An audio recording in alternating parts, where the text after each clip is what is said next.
Hi guys, CJ here. It's Thursday the 18th of February. Just another recap video on GBPAUD.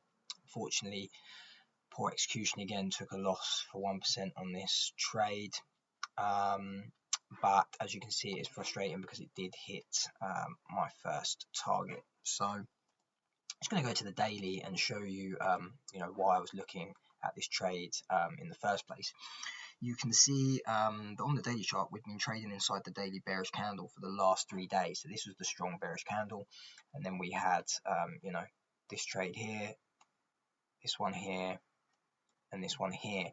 And on these 3 daily candles, we failed to close, we failed to break out of this bearish candle.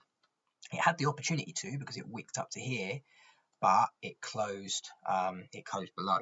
So that was an indication that there was no more volume and a move to the downside was probable. And as you can see, we did have that bearish candlestick to the downside. However, if I go down to the 15-minute, because it was just an intraday position, you can see that once we had this strong move to the downside and create a new low, I was expecting price to come back up into this level here of previous market structure and then have that next push to the downside.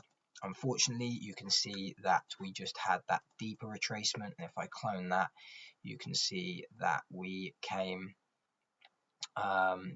into this region where you can see that the market had stopped on multiple occasions. And you can see that when we came into this region again, although we wicked up, and that's just manipulation to catch people out, we then had that push to the downside.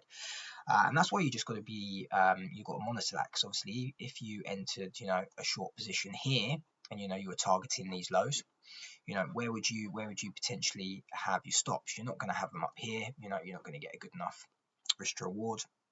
So you would have probably had them, maybe a 10 pip stop, and you can see that even if you'd entered the trade here, this manipulation can catch people out, and unfortunately that's trading, and that's how, where you have to try and be smart and not get caught by these things. But unfortunately, it was a losing trade, but hopefully you can understand the simplicity of why I was looking for the trade.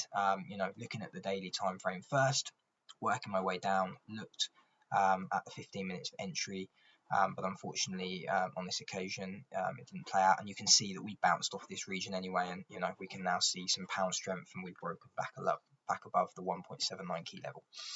I hope this video helps. Cheers guys.